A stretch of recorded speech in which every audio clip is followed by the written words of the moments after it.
안녕하세요. 김성길 목사와 함께하는 GTS 말씀 묵상 시간입니다. 오늘은 8번째 주간의 둘째 날 묵상입니다. 둘째 날 묵상의 주제는 중요한 것 찾기가 되겠습니다.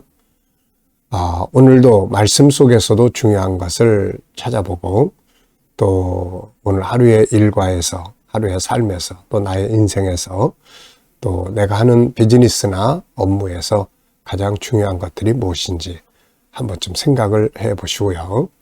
또 자녀들을 기르는 우리 부모님들은 아이들의 독서를 하고 나서는 이 독서한 내용 중에 가장 중요한 게 무엇인지, 또 아이들이 학교에서 공부한 것들 기억하면서 이 중에서 제일 중요한 건 뭘까?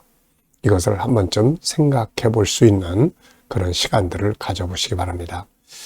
자, 오늘 여러분들에게 가장 중요한 것이 있다면 무엇입니까? 한 가지만 말씀한다면 가장 중요하다고 생각하는 게 뭐라고 생각하십니까? 사람은 중요한 것을 따라서 행동을 합니다. 그래서 행동을 바꾸려고 하면 내가 중요하게 여기는 것들의 순서를 좀 바꿔보면 행동이 바뀌어지게 되는 거죠. 자, 오늘도 중요한 것 잘 찾으면서 복된 하루 되시고요. 우리 GTS 묵상은 역동적인 신앙과 함께 삶의 변화와 발전을 만들기 위해서 만들어졌습니다. 신앙은 신앙으로 그쳐서는 안 되고 삶의 현장을 함께 통치하고 다스려야 되는 거죠. 창세기 1장 27절, 28절이 바로 그겁니다. 하나님과 하나 되고 은혜의 힘을 가지고 하나님의 성품을 가지고 가정, 그리고 세상을 다스리게 되는 거죠. 이 속에서 아름다운 행복의 열매들이 있게 되는 겁니다. 자, 이걸 위해서, 이 훈련을 위해서 이 묵상 집에는 5-7+2라고 하는 프로그램이 들어있습니다. 5는 그림을 분석하는 거예요. 이걸 통해서 생각이 움직이고 아이들은 공부할 두뇌를 만들고 기억력이나 상상력이나 이해력을 키워가는 거죠. 그 다음에 7은 7가지 주제입니다. 월, 화, 수, 목, 금, 토일.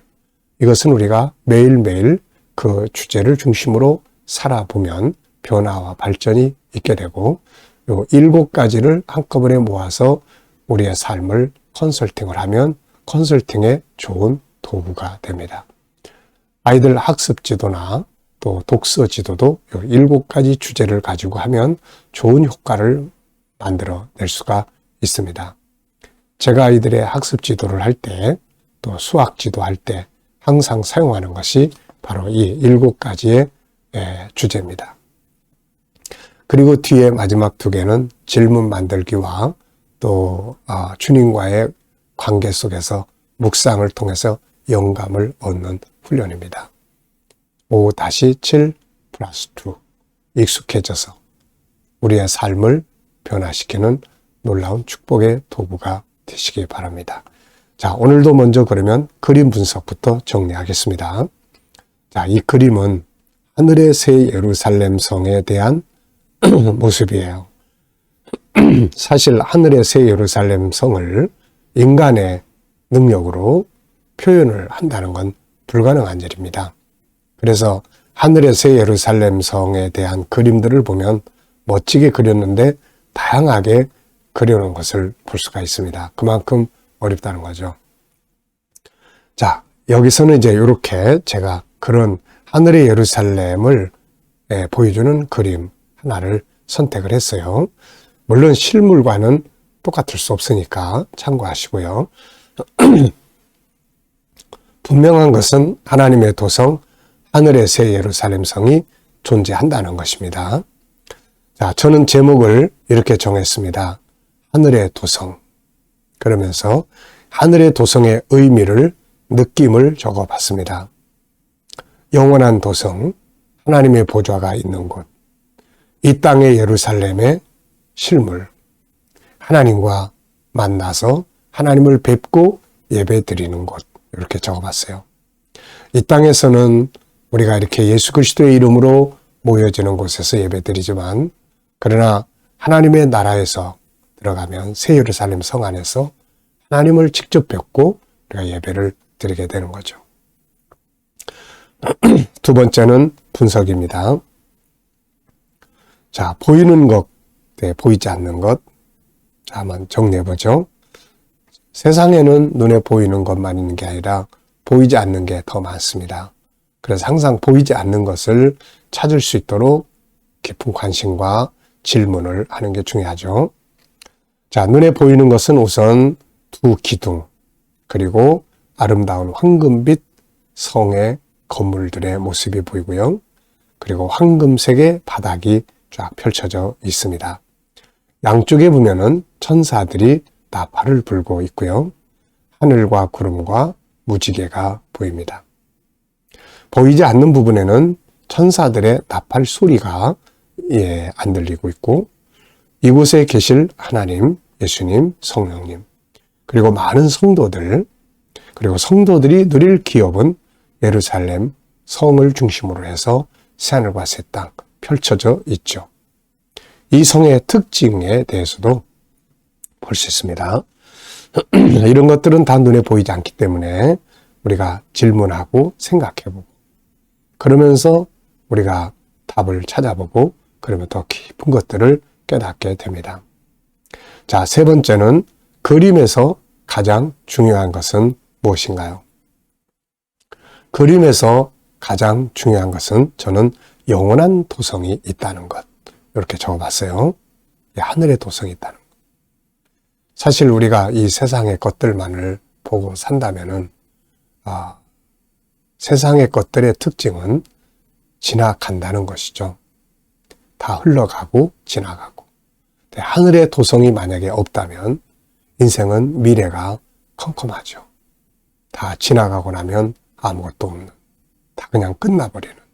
그러면 인생이 너무 슬플 것 같아요. 그리고 절망적이고 우울할 것 같습니다.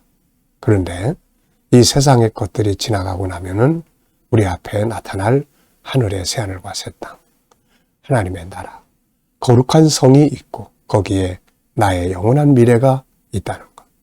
이것이 희망이고 은혜고 그렇습니다. 얼마나 감사한 일입니까? 네 번째는 연상법입니다. 기억력 훈련하는 거예요. 자, 눈을 감아보시고 오늘 그림을 한번 떠올려 보시죠. 자, 하늘의 도성, 앞에는 양쪽에 기둥 두 개가 아주 웅장하게 버티고 있습니다.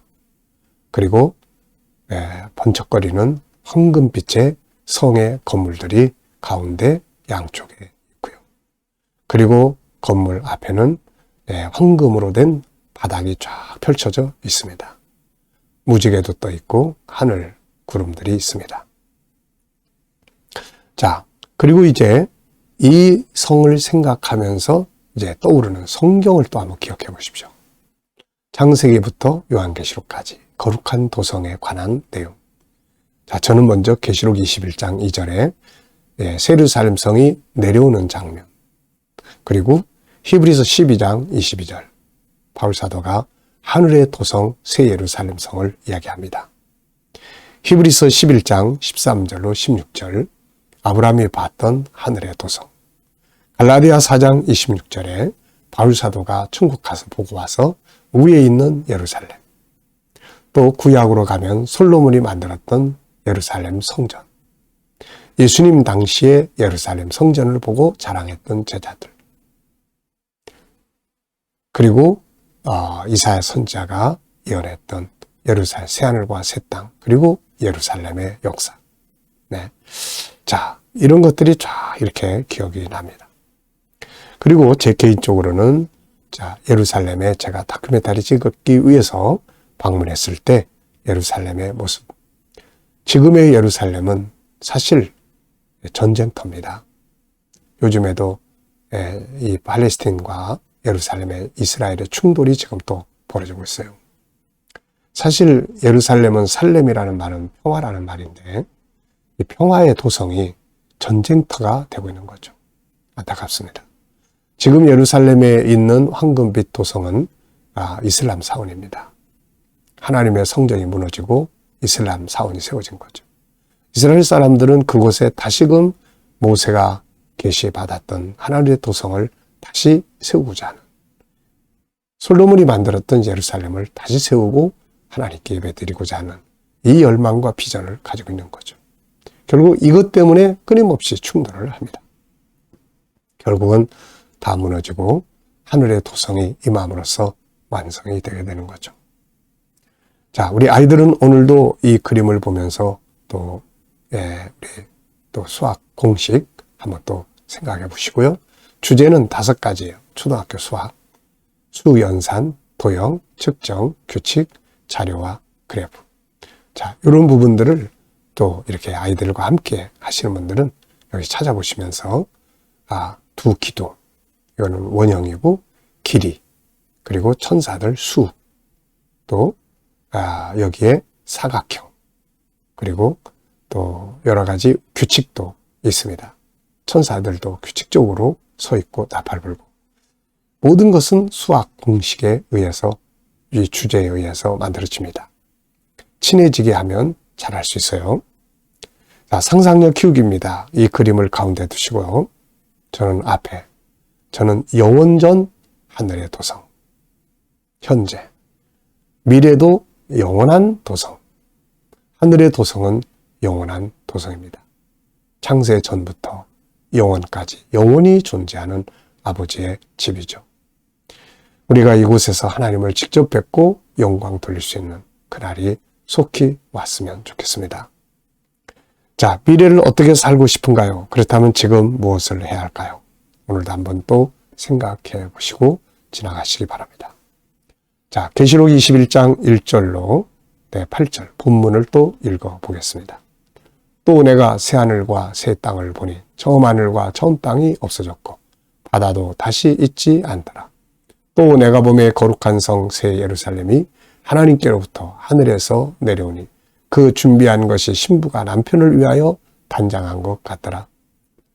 내가 들으니 보좌에서 큰 음성이 나서 이르되 보라, 하나님의 장막이 사람들과 함께 있음에 하나님이 그들과 함께 계시리니 그들은 하나님의 백성이 되고 하나님은 친히 그들과 함께 계셔서 모든 눈물을 그 눈에서 닦아주시니 다시는 사망이 없고 애통하는 것이나 곡하는 것이나 아픈 것이 다시 있지 아니하리니 처음 것들이 다 지나갔음이로라. 보좌에 앉으시니가 이르시되 보라, 내가 만물을 새롭게 하노라 하시고 또 이르시되 이 말은 신실하고 참되니 기록하라 하시고 또 내게 말씀하시되 이루었도다. 나는 알파와 오메가요 처음과 마지막이라. 내가 생명수 샘물을 목마른 자에게 값없이 주리니 이기는 자는 이것들을 상속으로 받으리라. 나는 그의 하나님이 되고 그는 내 아들이 되리라.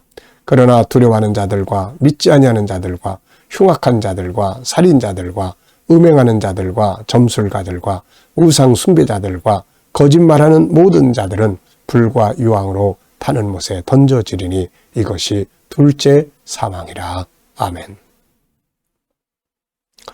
자, 먼저 어제 감사한 것들 또 쭉 적어보시고요. 또 오늘 감사한 것들 쭉 적어보십시오. 때로는 일상적인 것들이 다 감사의 제목으로도 적어보시고요. 또 힘들고 어려운 일 만났을지라도 또 그 속에서도 감사의 조건을 꼭 찾으십시오. 그게 승리의 비결입니다. 감사는 3가지 역할을 하죠.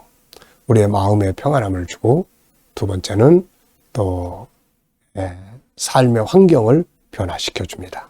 그리고 하나님이 일하시는 도구예요. 감사 잊지 마시고요. 미래에 대한 감사도 또 쭉 적어 보시기 바랍니다. 저는 미래 비전을 적어 놓고 이걸 이루실 하나님께 감사 이렇게 적습니다. 자, 오늘의 주제는 중요한 거 찾기예요. 먼저 본문에서 가장 중요하다고 생각되는 거 무엇인지 적어 보십시오. 저는 하늘의 나라, 거룩한 성이 있다는 것. 저는 이게 제일 중요하다. 이렇게 적어봤습니다. 두 번째는 나의 삶의 한 영역에서 중요한 것을 생각해 보겠습니다. 업무, 관계, 공부, 일과, 일생.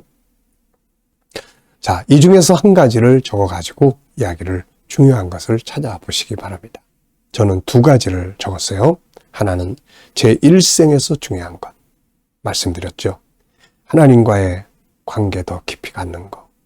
그리고 사명, 선교, GTS. 선교 사명과 GTS 사명. 또 건강 중요하고, 가족 중요하고, 또 그리고 이 일을 할 수 있는 재정도 중요하고. 자, 두 번째는 제 업무에서 가장 중요하다고 생각되는 것. 우선 열정, 세밀함, 그리고 전문성, 그리고 비전, 이렇게 적어봤습니다. 여러분들도 여러분들이 이 여러 가지 주제 중에 하나를 찾으셔서 그 속에서 가장 중요하게 생각할 것 무엇인지 한 번쯤 생각해 보시기 바랍니다. 자, 질문 만들어 보겠습니다. 1절, 2절. 또 내가 새하늘과 새 땅을 보니 처음 하늘과 처음 땅이 없어졌고 바다도 다시 있지 않더라. 또 내가 보매 거룩한 성 새 예루살렘이 하나님께로부터 하늘에서 내려오니 그 준비한 것이 신부가 남편을 위하여 단장한 것 같더라. 아멘. 자, 왜, 무엇을, 어떻게, 만약 이런 단어를 넣으면 질문이 만들어집니다. 질문이 있어야 변화도 있고 또 발전도 있게 되는 것입니다. 저는 질문을 이렇게 적었어요. 새하늘과 새 땅은 어떤 곳인가? 그것은 천국, 그리고 다시 고통과 또 아픔이 없는 곳, 나의 꿈이 이루어진 곳, 이렇게 적어봤습니다. 자, 두 번째는 인간관계에 대해서 질문 만들게요. 인간관계를 잘하기 위해서 필요한 것은 무엇인가? 전 4가지를 적어봤습니다. 첫째는 소통을 잘할 수 있어야 되고, 둘째는 구원의 목표를 가져야 하고, 셋째는 대화법을 잘 알아야 하고, 넷째는 조금 더 희생하면 됩니다. 그러면 좋은 관계를 가질 수 있습니다. 자, 오늘 우리들의 삶 속에서 인간관계도 잘 해보시고요.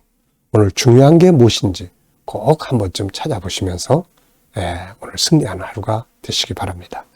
자, 묵상하겠습니다. 지금까지는 본문과 그림 분석을 통해서 은혜를 받고요. 이제는 묵상, 주님과 소통을 통해서 우리가 영감을 얻는 시간을 갖겠습니다. 자, 눈 감으시고요. 오늘 본문 또 한번 쭉 생각해 보시고 7가지 주제를 꼭 떠올려 보십시오. 그리고 현장을 떠올려 보시면 됩니다. 오늘 만날 사람, 내가 할 일들, 또 해결해야 할 문제들, 또 미래 비전 다 올려놓고 예수님께 물어보세요. 의논하시면 됩니다. 주님, 오늘 이 사람 만나는데 제가 무슨 말 하면 좋을까요? 오늘 이 일을 하는데 어떤 자세로 하면 좋을까요? 주님이라면 어떻게 하시겠습니까? 그리고 기다려보면 떠오르는 말씀도 있고 지혜도 있고 확신도 있습니다. 이 영감을 가지고 오늘 하루 사시면 내 감정이나 경험이나 늘 습관적으로 하는 것보다 훨씬 더 좋은 삶을 살 수 있습니다. 오늘도 승리하시기 바랍니다. 자, 기도하고 마치겠습니다. 아버지 감사합니다. 오늘도 주신 영감을 가지고 승리 하루가 되게 하여 주옵소서. 주님, 오늘도 우리 자녀들, 친척들, 동료들, 믿지 않는 자들 다 주께 돌아와 구원받게 하시고 믿는 자들은 더 깊은 영성에 이르게 하여 주옵소서. 주님, 오늘도 또 우리 자녀들, 성도들의 직장과 사업장이 복되게 하시며 새로운 일터를 구하는 자들에게는 좋은 일터들이 예비되게 하여 주옵소서. 치료받는 교우들에게는 치유의 능력이 더 강하게 역사해 주시고 암세포들이 다 소멸되게 하여 주옵소서. 이 나라를 축복해 주시고 발전하게 하시며 선교의 나라, 거룩한 나라가 되게 하여 주시고 주여, 어수선한 세상 속에서도 이 나라가 안전하게 주의 뜻을 이루게 하여 주옵소서. 지도자들에게 지혜를 주셔서 나라를 바르게 이끌어갈 수 있게 하여 주시고 오늘도 세계 곳곳에서 사역하시는 선교사님들과 또 저희들의 또 수고에 은혜 베풀어 주시고 복음 전하는 자들의 수고가 열매 맺게 하여 주옵소서. 우리 KDM 국제훈련을 축복해 주시고 우리 훈련을 통해서 천국 복음 온 세계에 전파될 수 있도록 아버지 역사하여 주옵소서. 주님, 오늘도 또 우리 GTS 묵상 우리 많은 사람들에게 나눠지게 하여 주시고 우리 한국교회에 다시 살리는 소중한 밑거름 되게 하여 주옵소서. 각 지역마다 지부가 만들어지게 하시고 또 다음 세대를 고민하는 모든 지도자들에게 다음 세대 양육 프로그램으로 잘 사용될 수 있도록 은혜 베풀어 주시고 오늘도 우리 GTS 하는 모든 아이들에게 지혜 주시고 총명 주시고 은혜 더하여 주셔서 다니엘과 같이 살게 하여 주옵소서. 감사하며 예수님의 이름으로 기도하옵나이다. 아멘.